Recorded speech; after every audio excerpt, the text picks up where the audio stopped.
ভিডিওটি দেখে প্রথম দেখায় আপনার কি মনে হচ্ছে?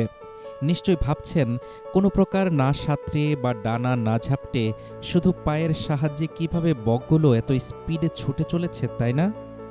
হয়তো ভাবছেন বকগুলোর পায়ের নিচে নিশ্চয়ই কিছু আছে যা তাদেরকে এত গতিময় করে তুলেছে।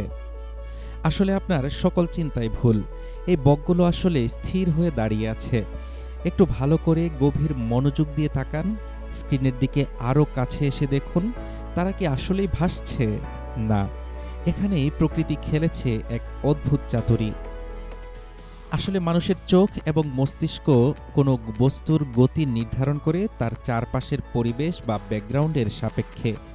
যখন কোনো স্থির বস্তুর চারপাশের ব্যাকগ্রাউন্ড অত্যন্ত দ্রুত গতিতে একদিকে ধাবিত হয়, এখানে যেমন পানির তীব্র স্রোত, তখন আমাদের মস্তিষ্ক ব্যাকগ্রাউন্ডকে স্থির ধরে নিয়ে অবচেতনভাবেই মাঝখানের স্থির বস্তুটিকে উল্টো দিকে চলমান মনে করে। চারপাশের পানি অশান্ত গতিতে ছুটে চললেও বকগুলো আসলে সম্পূর্ণ স্থির, এক চুলও নড়ছে না তারা। মূলত ধাবমান পানির তীব্র গতি মানুষের চোখে এই ভ্রম বা ইলিউশনের সৃষ্টি করেছে। নিশ্চল দেহগুলোকেই দেখে মনে হচ্ছে যেন তীব্র বেগে ছুটে চলা কোনো বস্তু।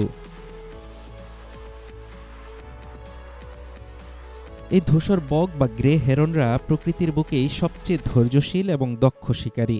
শিকারের খোঁজে তারা ঘন্টার পর ঘন্টা মূর্তির মতো নিথর হয়ে দাঁড়িয়ে থাকতে পারে। আশেপাশের পরিবেশের সাথে এমনভাবে মিশে যায় যে টেরই পাওয়া যায় না সেখানে কোনো জীবন্ত প্রাণ আছে। চোখের এই ধাঁধা বা অপটিক্যাল ইলিউশন আমাদের মনে করিয়ে দেয় বাস্তবতা মাঝে মধ্যে কতটা বিস্ময়কর হতে পারে।